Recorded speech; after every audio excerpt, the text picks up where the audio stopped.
Coé ne sera pas à l'antenne de Énergie ce mercredi 22 novembre. Cette décision a été prise en accord avec la chaîne de radio, et communiquée par l'animateur de 51 ans sur son compte X, en milieu de journée. Cela fait suite au dépôt d'une plainte, ces derniers jours, par une jeune femme l'accusant de 2 viols, commis en 2014 et 2022. Se déclarant éprouvé par les accusations dont il fait l'objet, Sébastien Coé les a qualifiées de non seulement ignominieuses mais surtout mensongères, lors de sa prise de parole de ce mercredi 22 novembre. Je me battrai contre cette lamentable entreprise de déstabilisation, a-t-il ajouté. Le compagnon de Nathalie Dartois a également annoncé avoir les preuves de son innocence et confié la charge à ses avocats de saisir le parquet de Nanterre.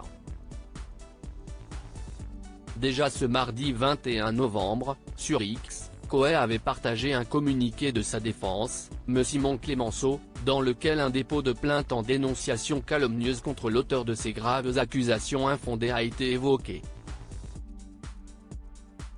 À noter qu'il s'agira de la deuxième plainte déposée par l'animateur de Énergie dans cette affaire.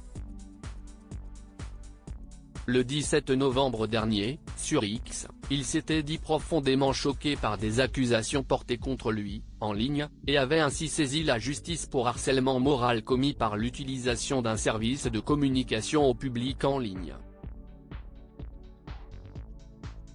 Coé en retrait de Énergie de manière provisoire. Dans un communiqué de presse, ce mercredi 22 novembre, le groupe Énergie a confirmé le retrait provisoire de ses antennes de l'animateur Sébastien Coé. Cette décision, temporaire, a été guidée par la nécessité de garantir la sérénité qui doit prévaloir face à des démarches judiciaires portant sur des accusations graves à l'encontre de celui qui anime l'émission Coé. L'autorité judiciaire étant saisie, il lui appartient à elle seule de conduire les investigations, dans le respect des droits des personnes et de la présomption d'innocence, a été ajouté. L'employeur de Sébastien Coé a par la même occasion annoncé l'ouverture d'une enquête interne, depuis le 17 novembre dernier, confiée à un cabinet extérieur et totalement indépendant.